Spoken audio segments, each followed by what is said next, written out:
ज्या ठिकाणी आपल्याला समजूनच घेतलं जात नाही त्या ठिकाणी स्पष्टीकरण देणं ही आपली चूक असते.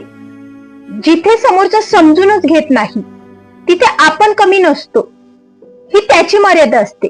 मी स्वतःला कमी लेखत नाही, मी स्वतःला कमी समजत होते, ही माझी चूक.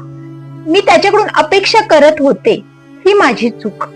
न समजणाऱ्या माणसासाठी स्वतःला दोष देणं थांबवा.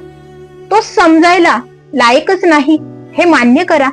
मी चुकीचा नाही तुम्ही समजून घ्यायला कधीतरी तयार नव्हता, आज ते सत्य स्वीकारा. नात्यातील ही कटू संवेदना स्वीकारा. जिथे कदर नाही तिथे प्रेम हळूहळू हे अपराध वाटायला लागतं. मी ऐकत राहिले, मी बोलत राहिले, त्याने ऐकलंच नाही, तो ऐकतच नव्हता, मग नातं तुटलं ना. माझ्या शांततेचा अर्थ कमकुवतपणा नव्हता, तो शेवटचा स्वाभिमान होता. नातं टिकवण्यासाठी मी स्वतःला हरू लागले होते. तेव्हाच समजलं हे नातं नाही बरं का.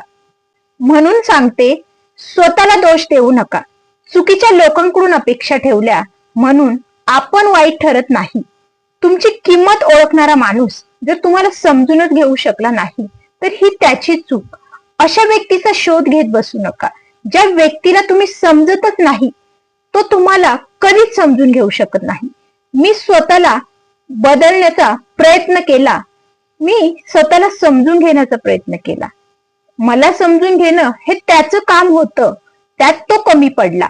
आज स्वतःला एक वचन दिलं, तुम्हीही आज स्वतःला एक वचन द्या.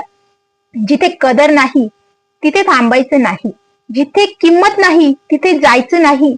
मी स्वतःला कमी समजणं सोडलं आणि नात्यातलं खरं रूप हे मला दिसायला लागलं.